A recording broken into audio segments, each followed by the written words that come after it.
ये भागवत कोई कथा कहानी नहीं है। बहुत लोगों को भ्रम होता है कि 7 दिन में कथा सुन लो तो मोक्ष नहीं तो बहुत बड़ा कल्याण होगा। ये संसार के भोले भाले जीव ऐसी धारणा बनाते हैं,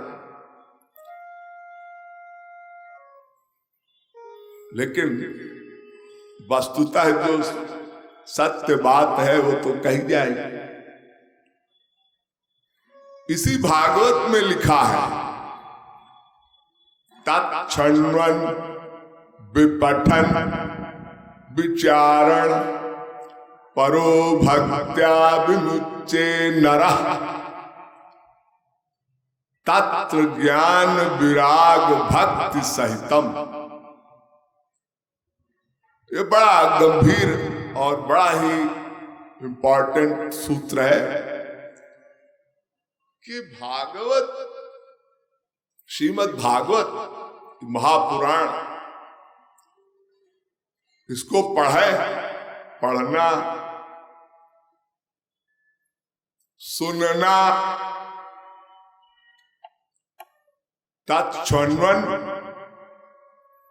पहले श्रवण भक्ति होती है। कोई भी भक्ति का प्रथम सूत्र माना गया है श्रवणम कीर्तनम विष्णु स्मरणम पाद सेवनम अर्चनम वंदनम दास्यम साख्यमात्म निवेदनम। भक्त शिरोमणि प्रहलाद ने इस सिद्धांत का प्रतिपादन किया था। पहले श्रवण किया जाता है, सुनना। ये गुरु से जो ज्ञान मिलता है वो श्रवण भक्ति कहलाती है। सुनना, अरे भाई ज्ञान आप सुनोगे, आचार्यवान पुरुषो ही वेद। कोई श्रोत्रिय ब्रह्मनिष्ठ महापुरुष ही सही तत्व ज्ञान का श्रवण बोध करा सकता है। और वो श्रवण भक्ति जो गुरु के द्वारा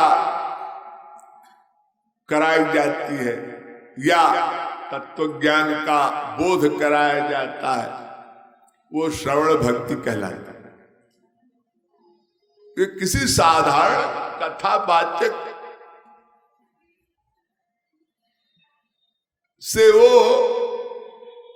दिव्य लीलामृत कथामृत का वास्तविक दिव्य चिन्मय जो रसानुभूति है, वो कुछ अंश तक तो इन प्रकारेण मनः कृष्णे निवेशे, ये तो कहा गया है कि भगवान में किसी प्रकार मन लगाना। लेकिन मूल बात यह है वो हृदयंगम नहीं होता।